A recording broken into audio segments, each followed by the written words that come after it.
Hello, welcome everyone. My name is Jo Duncombe and I'm the Senior Film Consultant at the British Council looking after new talent programmes. And this afternoon our conversation is all about training labs, international training labs and the opportunities that they can offer you and the ways to approach those opportunities in the way that works best for you, your creative choices and your professional choices. At British Council, we work very closely with the BFI to run a travel grant scheme, which we've been running for, I think, since 2014. Correct me if I'm wrong, Bryony. And this programme has been running successfully to send short filmmakers and immersive filmmakers to film festivals around the world. In 2019, we expanded this fund to include training labs because we really see training labs as a really vital space for UK-based filmmakers to learn from the leading experts in film from around the world, to grow their networks internationally. And we've been supporting filmmakers to attend labs since 2019. I think now it's something like 105 filmmakers to attend training labs. And we are currently working very hard with the BFI to try and expand the work that we do in this area. So do keep your ears to the ground and your eyes on our website and our socials, British_film, for information about how we might be expanding that fund in the very near future. But for now, I'm going to introduce my wonderful panel of guests, which is comprised of filmmakers who've participated in labs and also two labs who we work with as part of that travel grant fund. And I'm going to ask them each to introduce themselves. So I'm going to start with you, Greta, because you're next to me. Yes, hello. I'm Greta Fornari from Torino Film Lab. If I can say already something about Torino Film Lab is a project-based and talent-based international laboratory that supports filmmakers and film professionals from all over the world. We have a wide scope of programs, from year-long programs from script development and from film development. We have an intensive program of just 1 week for express training on the treatment, and we have also options for international co-production, so international co-production funds that support both the production stage and the distribution stage. And we also have a brand new program called Green Film Lab to work on the sustainability of production that we do in collaboration with EAVE. And we have also programs to develop series and to develop screenwriters in series, so series lab talents. So a wide scope of training programs. Thanks, Greta. I'm going to hand over to Reece. Sorry. Hi, I'm Reece Cargan. I'm a Scotland-based producer. Got 3 features in development with Screen Scotland, who support me along with British Council to attend labs such as Torino Film Lab, EAVE Producers Workshop, and lots of other amazing labs too. Thanks, Reece. Tina. Hello, I'm Tina Trapp. I'm running EAVE, which is a producers training provider. We exist since 35 years. We're actually celebrating our anniversary this year, and we're mainly known for producer training. We're based in Europe, but our training is not limited to European producers, so we're also having a lot of schemes with other parts of the world, such as Asia, Latin America, Africa, and other parts. Mainly we are focusing on training producers, so it's very much about the producers that have a potential in the future to develop many projects rather than just about the single project, although of course the projects are dear and important to us. But like maybe in comparison to the many other training programs, also we're focused less on the projects and more on the professionals. And there's a huge variety of training programs out there. There's fantastic programs such as Torino, ACE. There's really something in for everybody, so I always advise people also to check out the offer and to see what really fits for your needs. So maybe that's an advice I can give. Thank you, Tina. And Seemab. Hi, I'm Seemab Gul. I'm a writer and director and sometimes producer. I graduated from the London Film School, and since graduating I've done countless labs. The most relevant ones for you guys would be for developing my first feature. I've done Venice Biennale Cinema College, Purdue Usud, and La Fabrique in Cannes, which literally changed my career. So I'd like to talk about that later. Thank you both. Reece and Seemab, I'd like to start perhaps by just getting a picture from you both about the point at which in your careers you started thinking about training labs, how you then started to research which ones you applied for, and what kind of process you go through with an application to a lab in terms of applying with a project or applying on a more kind of holistic level, looking at career development. Reece? I think mine's a mixture of both.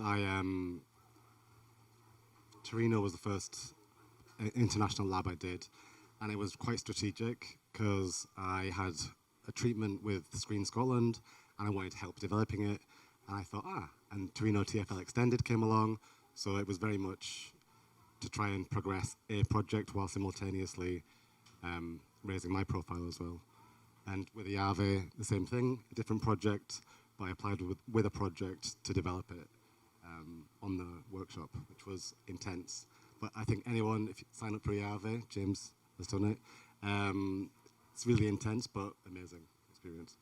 And Seemab, how about you? When you were thinking, you say you've done lots of labs, but at what point did you feel ready to start on that kind of journey of development with a project? So as a writer, director, and an independent filmmaker after film school, to be honest, it was a very kind of difficult period. It's a lonely process.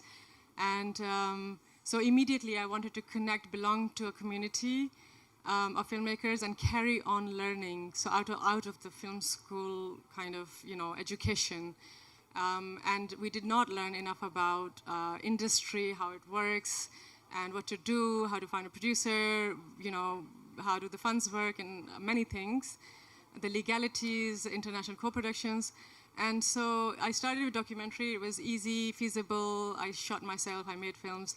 I applied for local funds, and then with each project, I looked at other films which were similar to mine, and then looked at everything they had been funded by and every producer that had produced them. And then I worked backwards, seeing when they were in development, what did they do? When they were in production, where did they go? In post and distribution and so on. And then the labs were a part of their process, and that's the way I decided. And sometimes I even got in touch with the filmmakers and said, was it worth it? Is it expensive? Is there scholarships and so on? I think that's a really good point. And if you are thinking about applying for a lab and you're not sure about which one to go for, or there's one you would like to know more about, the British Council has a whole community of filmmakers who have been on labs, and we can help put you in touch if you would be interested in talking to somebody about the experiences that you've had, that they've had. So please feel free to get in touch if you have questions about the research that you're doing in terms of the labs on offer. Greta and Tina, I'd love to know a little bit more about the kind of mechanics of the labs that you run. And in particular, let's start at the very beginning. Who are you looking to work with? And what are you hoping that they want to achieve from the experience that they go through with you? I'll start with you, Tina. Okay, so I'll mainly talk about the EAVE Producers Workshop, which is our longest running and main flagship program, because it explains really well the philosophy then towards the other programs as well. So there, the producer we would ideally be looking for is somebody who has already a track record in their own country and some credits as a producer, and who wants to really work internationally and open up internationally.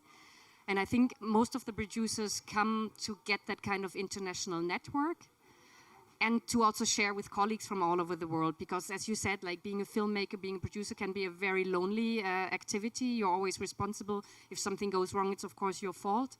And there's so many people that you can share openly with. And I think when you're sharing with colleagues from your own country, you are of course always competing for the same pots of money. So there's always an element where you don't really open completely. And the experience of coming then together with other colleagues from all over the world and really sharing in group, which is a very protected, very intimate space where you can also share your doubts, your failures, and be very honest about it, is very empowering, because you see that even the group leaders who are older but still on the same eye level and sharing what they did wrong is really something empowering in the end, I would say. I think every group on our EAVE broke down in tears at some point, just because of the honesty, because your bond form such strong bonds, but also the conversations you're having. It's like how hard it is to produce and tough, and then it was like a therapy session, and it does bond you really closely. Yeah, it's very much like an AA for producers. We don't call it like that, but it looks very much like that. So it's very much about that. Hi, my name's and Greta. Can we talk maybe a little bit more about the kind of the selection process that you go through? I imagine it's very competitive. How are you picking out the filmmakers that you want to be part of those groups that clearly have something very special in terms of the atmosphere and the connection that you're trying to make between the people who are participating? Yes, so indeed some of our programs are very competitive because we are open to projects from all over the world. So for example, in the case of Script Lab, which is also quite easy to apply in the sense that you can apply just with a treatment and you do not need to have a producer, you do not need to have money in place. So it's really first aid to work on the script development.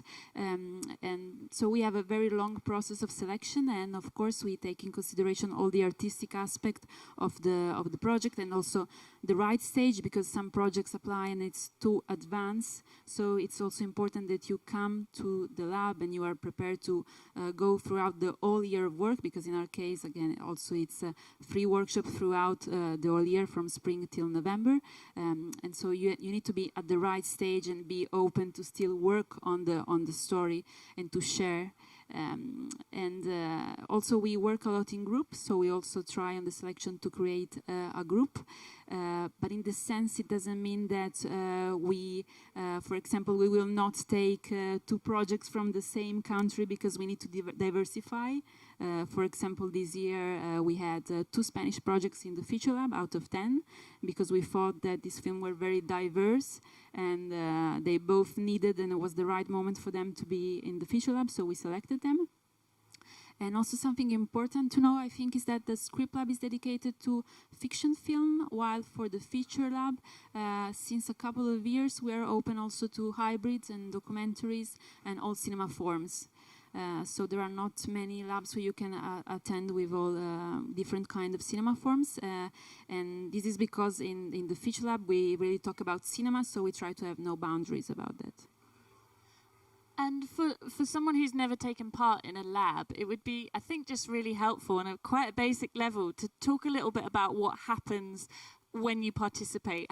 Who's running the workshops? How are you as labs selecting the people that are working with the participants? And for Reece and Seemab, what would a day feel like for you? What would, like, I don't know, a moment of a light bulb moment, or a moment that you would stand out for you? It would be really maybe amazing. I think Reece might have one. It feels a bit like Cannes, to be honest. It's like relentless. It's busy. It's boozy. But you're up really early. You work really late. You work really hard. You're tired. Yeah. So for me, I think it's every lab is different. Some are safer than others, safe spaces. I mean, most are not, luckily not so competitive within the group, within the cohort, but it does feel like a pressure cooker. And sometimes writing by yourself, you could be writing for, I don't know, many months or a year and feeling a little stuck. But there, I work really well with feedback. I can work faster, and, of course you have to, take it with a pinch of salt, and sometimes it's a little painful, getting criticism, but I like constructive criticism, and also be prepared to give to your peers, constructive feedback, and they expect that at the time of selection, that not only are you there to it's not a student kind of project, so it's a professional development thing, so it's a sometimes peer-based, peer support is as important as the mentor support that you get.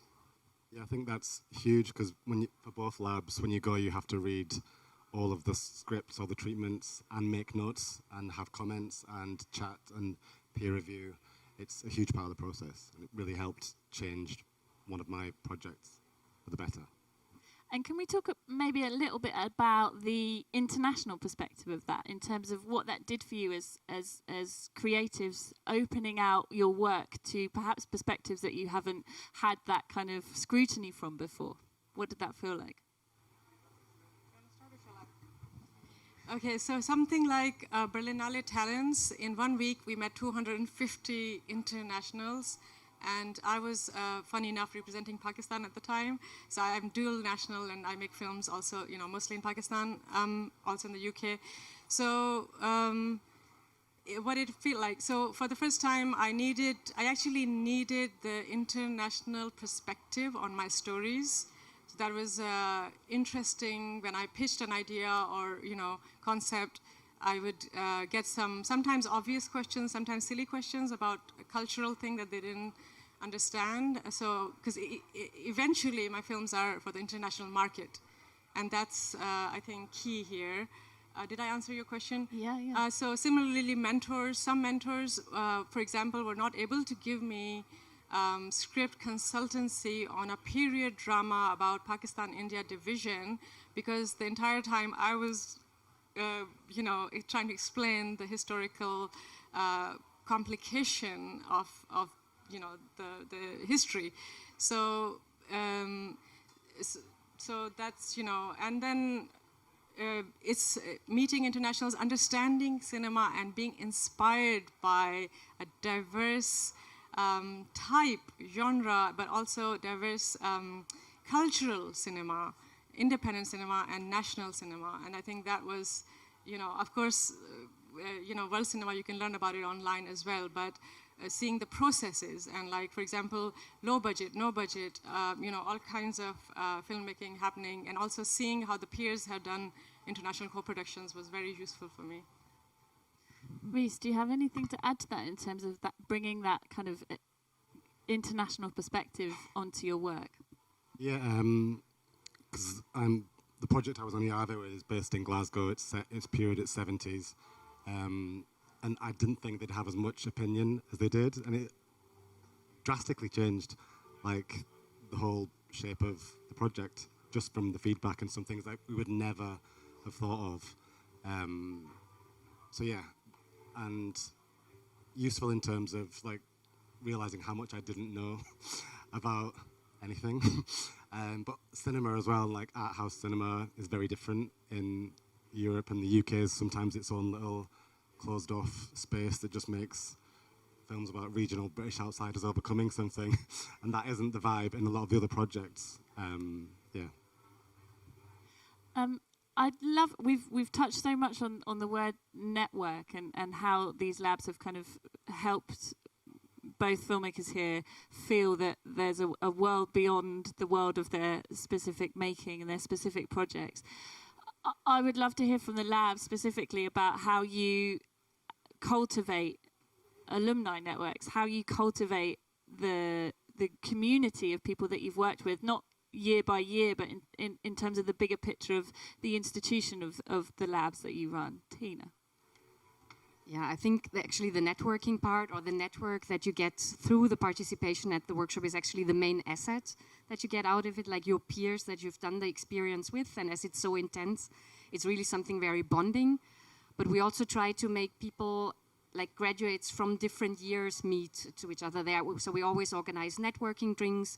We also have a lot of cooperations with the leading markets and festivals where you can actually get special offers, either be invited, have your project selected, or just get like a cheaper rate or so. Then we have a newsletter which is digitally sent every month, and there we like report back on the successes and what everybody is doing, and that has a lot of traction also between the graduates. I didn't hear about you. And then I must say also, like, actually the producers themselves are very active in organizing like workshops after the workshops. So there are people that for 20 years have every year organized a workshop together, so the group, or like dinners in Cannes. It's really a very bonding experience because it's so intense, as Reece said. So it's really very full days from 9 in the morning until I don't know when at night, and I don't want to know, I think. But it's also to make it worth your while, because it's a time investment that you have to do, like 3 full weeks, and there's a lot of assignments in between, a lot of work in between. Even if you choose to come without a project and focus more on your career development, you will still work in hand with the projects in your group. So it's a lot of investment, and I don't mean that only financially, because there are scholarships. We also have a cooperation with PACT and a lot of opportunities to fund that or to help funding that. But you have to make the time, because only that, then you can really benefit out of it. And Greta, Torino offers so many different workshops, different labs. How do you connect all the people that have taken part? Yes, so we also organize alumni meeting all the time, usually in the festivals or also sometimes outside of the usual gatherings for the industry. We have informal meetings and we have a more structured event. And we also have, since most of the workshops, at least the year-long workshop, end up in our co-production market, which is the meeting event happening every year in November in Torino, then we often also invite, for example, producers who have been part of the programs to join as market guests so that they can meet new participants and new projects and connect with different ears. And we also try to keep the conversation around the classes. So every class has its own communication channel. We write each other about the new development of the films, the new steps, and we have opportunities for the films once they are in post-production. So we have a presentation for work in progress. We also have a partnership that we offer awards to our alumni, like post-production awards, so participation to post-production workshop only for alumni. So we try to keep offering things and keep organizing things just for the community of Torino Film Lab. Sounds wonderful. Seemab, you said at the beginning that La Fabrique Lab at Cannes changed your life. Is that because of the network, or is there more to it? Can you expand on that comment? I think it was both, but I had worked my way up. So I had done Locarno Open Doors, I had done Berlinale Talents, then I did Venice Biennale Cinema College, and then Purdue Sud and La Fabrique. So La Fabrique was like the peak of the experience. So not only do they help you develop your project, it's not so much about writing, it's more about literally like co-production, but you change gear and you go into co-production. So within 10 days in Cannes last year, we met over 40 European co-producers who were actually wanting to sign a contract within a few months. You know, I actually signed, let's just say, sealed the deal in Cannes. She read my script in Cannes overnight, and, you know, so it was magic. I don't know if it's so easy and happens very often, but so I met producers, mostly French, 25 French, and you know, Danish, Norwegians, Germans, you know, mostly from countries where they have a very, you know, healthy cinema industry, and for international co-productions especially. So now, and at the same time, I had got the Rotterdam Hubert Bals Fund for Development. So everybody was asking, I hadn't met any Dutch producers last Cannes, and they were like, why don't you have a Dutch producer? And then they were like, you're serving the project on a platter because you already got the HBF development, you're gonna get the production. And I was like, okay. And then, so within a month or two, we got a Dutch producers, and then within a year, like by Berlinale, we had a German producer. So we have a Dutch, German, Pakistan, French co-production now. On a film which is actually very low budget, it's under $1 million. So for a first feature, you know, it's still a lot of hard work. Did that answer your question? Yeah, absolutely. It sounds incredible. So La Fabrique also, they also helped us to, they asked us what did we need, what did each project needed. So for example, I wanted script consultancy. So they paid a professional French script consultant, and their argument was that if I'm going for predominantly French funding, I need a French script consultant. If my main producer was German, then they would probably suggest a German script consultant because they're really aiming for success. So I had an amazing French consultant, Isabelle Favel, and got bespoke consultancy as well, on top of, you know, the wonderful producer I found. Wow, incredible. And Reece, for you, I wonder if you could expand on your journey with your projects. How do you feel your projects have been shaped through labs, and what outcomes have you felt tangibly? So the first project, A Good Spell, I was on EAVE with, just developed the script. It's with Screen Scotland. And while I was doing that, I had another project with a writer-director I'm working with, which went to Cinemat at Rotterdam, and I was a previous Rotterdam lab participant, because I'm a lab rat. So that was really useful in terms of connecting with financiers and commissioners, and that's also in development with Screen Scotland. So yeah, it's been trying to keep up the momentum, but it's been because of all these labs. And how close do you as labs stay in contact with filmmakers after they've kind of finished their official time with you in terms of your connection to projects?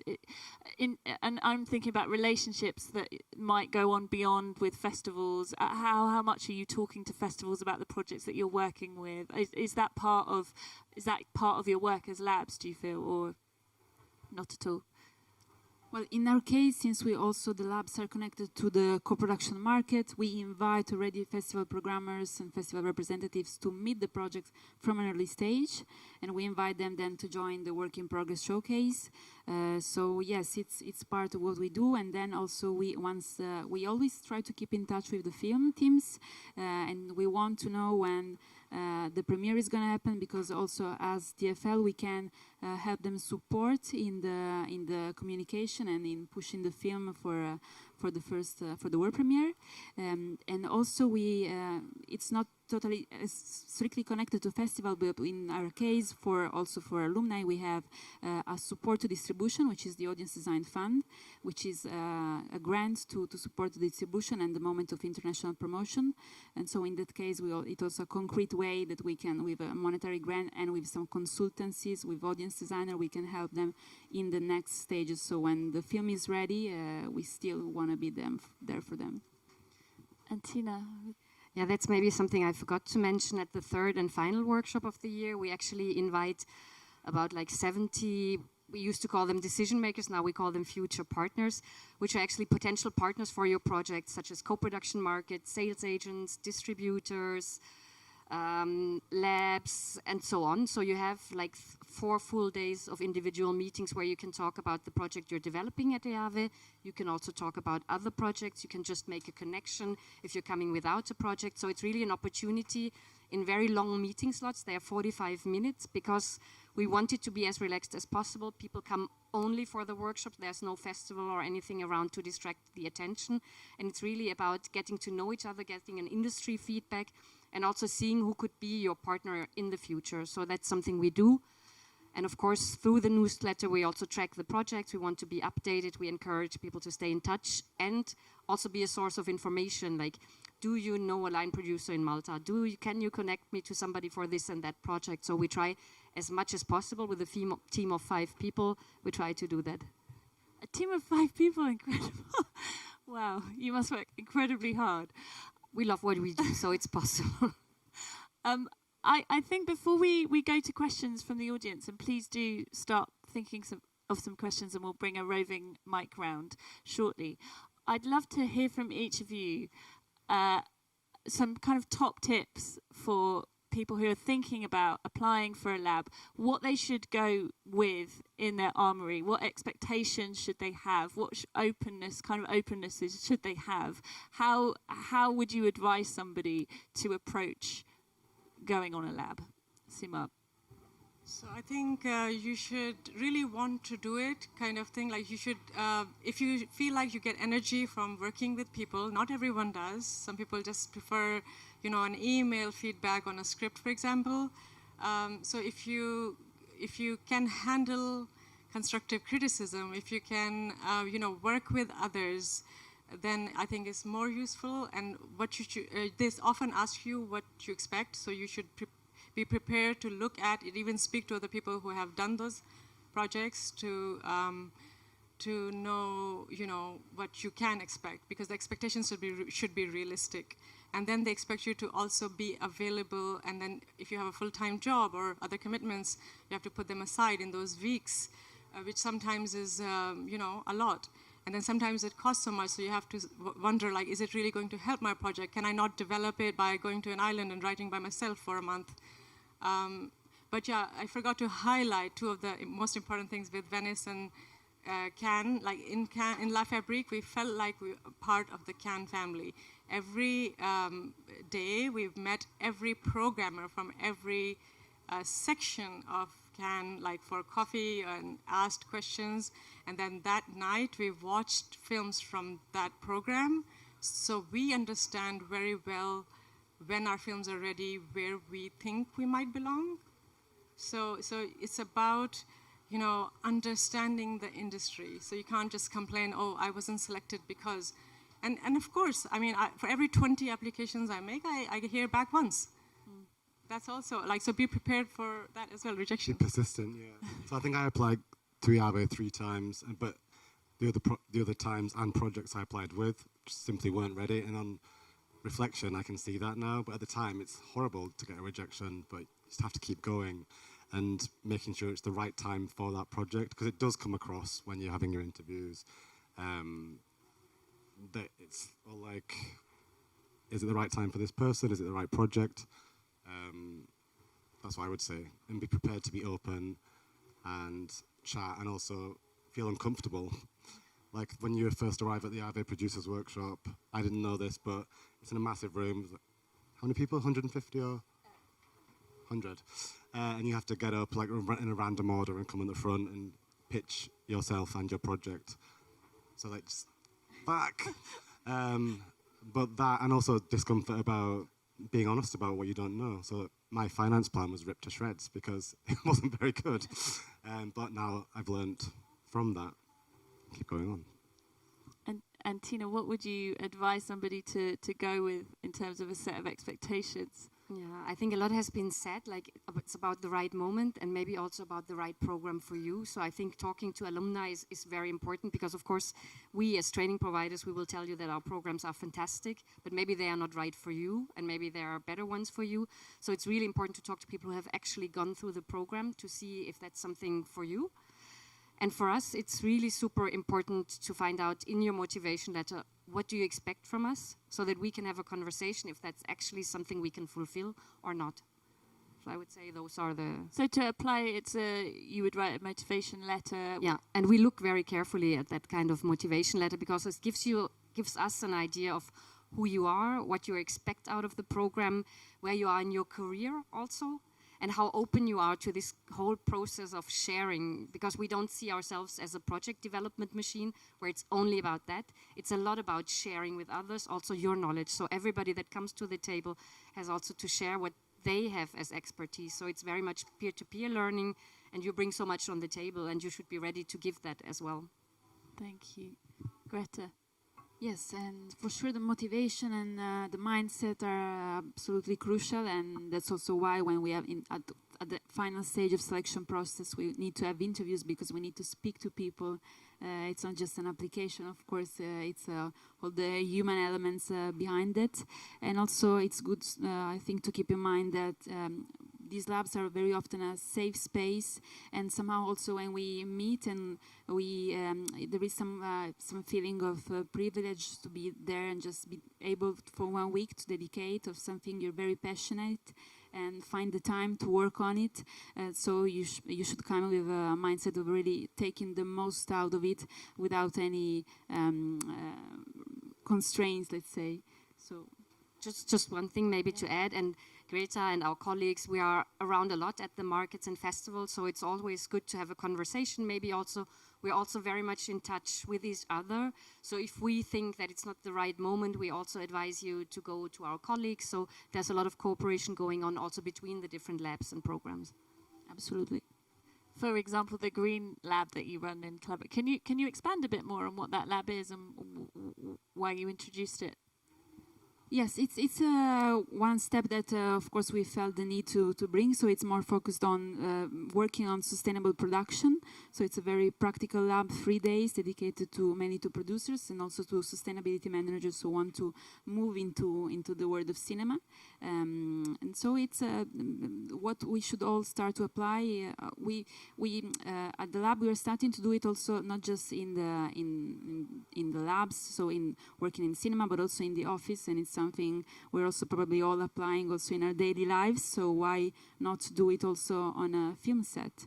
So starting from the very basics, and the idea is also to move forward with every year with a more technical and difficult challenges, but that we can surely meet to be every day more respectful.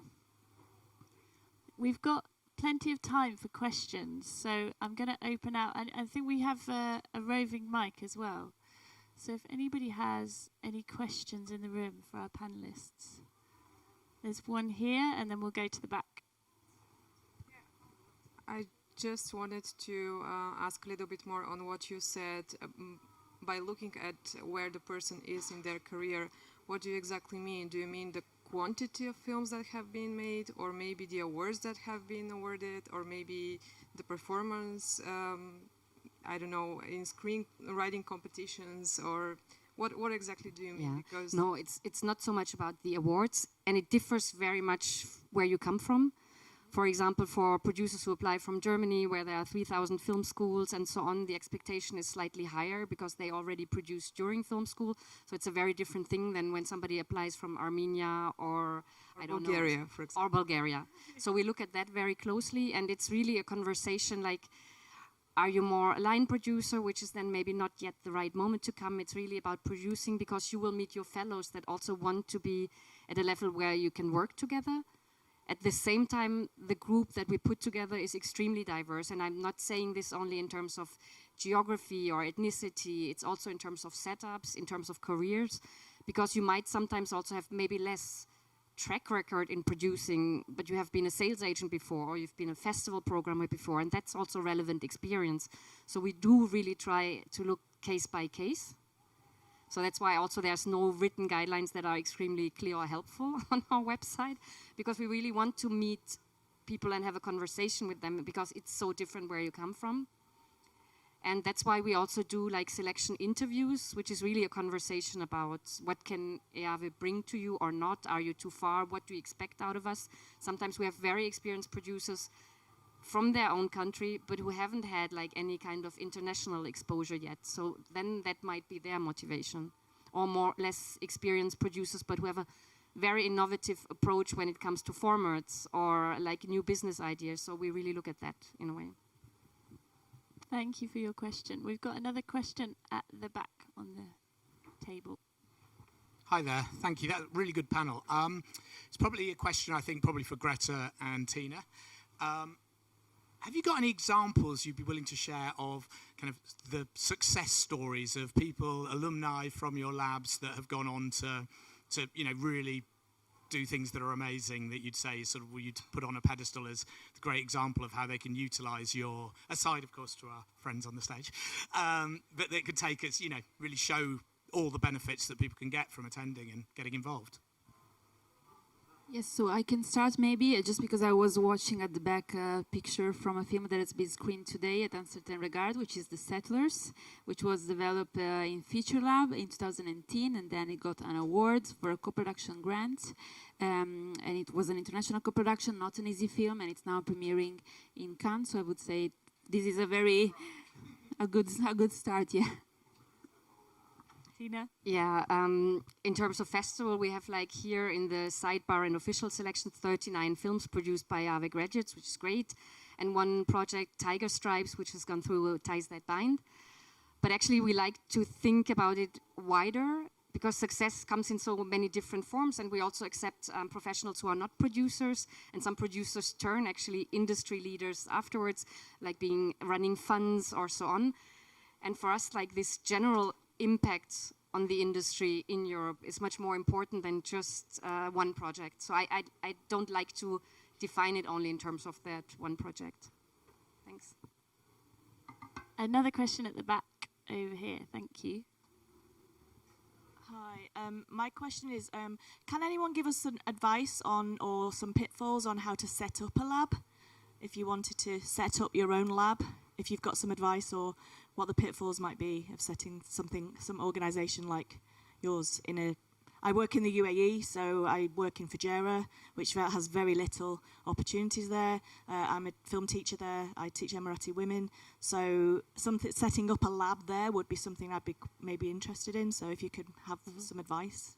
I think, first of all, like a careful research what is really needed and whom you are targeting it to, and if that's like responding. Then I think also, for example, for our programs, all of the teachers or consultants are active industry professionals, so they actually know what they're talking about. And if you do regionally targeted workshops, I think it's really important to involve people from the industry and region there, that it doesn't become some sort of colonial importing of expertise that's not relevant to the region you are talking about. So I think it's being very careful about whom you're doing things for and what they actually need. Greta, do you have anything to add? Yes, no, we totally agree on Tina with the, especially with the tailor-made approach, because that's what really makes the difference. So just speaking to the person involved and understanding what are their needs. That's also something we still do, even if TFL has 15 years. So we have a lot of experts that we are certain about, but maybe the project needs something else. So that we just understand what are the needs and try to bring people that could help them. I just want to jump in there because I ran a lot of labs, and then with the British Council we did capacity building for Lagos producers and script writer people who at that point hadn't been on a lab. So we spent a week together creating a lab and training them to go back and run their own lab. So it's like capacity building. So I think that that's something the British Council is doing as well. Yeah, it's fabulous advice, and of course, the idea of colonialising an area is something I'm not interested in. I've been there for 8 years, enabling Emirati women to create their own stories. So it's just that I would say the energy, enthusiasm for creating in that region isn't quite there yet. So yeah, good advice. And for me, it's always key to involve the producers, because we have that in many regions of the world, that there's a wealth of stories and creative talent. But if you don't match it with producers who actually bring forward the project in the end, they won't see the light of the day. So it's also really important to build those creative leaders and producers. So I think that's also... Thank you. We've got another question at the front, and then we'll go to the gentleman in the stripy T-shirt. Hello, thank you. My question is about the pitch that you mentioned, that you have like a really short time to speak all your ideas. But I mean, for example, me as a filmmaker, like a writer and director, what you need to prepare, like basically if you... For the pitch? Yeah. Actually, as part of EAVE, they ambush you at the beginning, but then they record it, and then in the second workshop, you do another pitch, and they record that, and then in the third workshop, you get a meeting with a pitching expert who talks you through what you did and gives you tips on how to improve. So it's mainly about feeling confident, standing, and also preparing. You've only got 2 minutes to sell it, so it's just bullet points of exactly which notes to hit and who's in the audience. Yeah. Seemab, have you got anything to add to that? What makes a good pitch? I think practice makes perfect. So not everyone is kind of, confident speaking publicly, and trying it out. So you could try with a smaller group in the beginning, and we rehearse it as well. Funny enough, sometimes starting from in front of the mirror, but rewriting your synopsis until it sounds really good, until the story is clear, beginning, middle, and end. Have we got another question? Yes, thank you. Very much. In the contrast with what my friend over here says, that I wish that everybody try to make a film. The more film we have, the more cultural exchange, especially international co-production, are really amazing. Since I have done one co-production with 3 other countries, I know that how difficult is that to get into that. So it's not like everybody can pick up a phone and can go to international production. That's really a really hard job, and it's very painful, and it's actually a big journey for everybody to do the co-production with other countries. That's it. I have no question, just a comment. Can I conclude a little? So yes. This is changing the subject a little bit. That coming back to labs and networking and international co-productions. First of all, think about whether your project is suitable for international co-production and why. And secondly, think of it as in 3 parts. Development. So my producers are now saying, British producers especially, are saying, oh, you don't need to develop, you can just write. So you don't need that. Then there is a financing stage. And they're saying, no, we can find all the money, you don't need to go abroad. Okay, fine. But then there's exposure and distribution. So my excuse now, when I tell my producers I want to go on some lab or some development program, I'm like, look, I can still apply to the Sundance Lab because I want to be visible. Visibility, exposure, to think about distribution, even if I have, for example, UK producers are not so open or warm to international co-production, but that homework, I'm doing it for them, because when the film is finished, it can't just, lie in the UK only. It needs to, it can have that international co-production, international distribution opportunity, and for the international market. So that's my final point. Thank you, Seemab. Have we any other questions? Yes, one more, another one. Go for it. How would we find out about all the different labs we could potentially apply for? Well, I can help you with that. There are many labs, and we at British Council have a list of key labs that we work with that we can support you to go to. There's also at the moment a discretionary pot, so if you get a place on a lab that isn't on our list, we can have a conversation about that. That system is probably likely going to change, whereby we have a larger list. But as I said at the beginning, we are in the process of kind of establishing what that will look like. And as I say, look at our website in the coming weeks or maybe months, but probably weeks, for an announcement about that. I don't know if anyone else in the room has other lists of good resources for labs. Susie, I know that you have one. Yeah, on my LinkedIn page, there's a list of as many labs as I can find and referenced on a free-to-use database that I'm if people write to me, I will add the lab to the list. And it's an open source information for people. Thanks. Yeah, the Creative Europe program also has a list on their website. And of course, UK professionals are very much allowed and welcome and invited to participate as well. And they have all the programs they fund, which are not all the programs, but that's, super. Amazing. I think that more or less draws us to a close. It's been an absolute pleasure hearing about the work that you do and the work that you support. And I'd like to say a huge thank you to all of our panel. So please give them a big round of applause.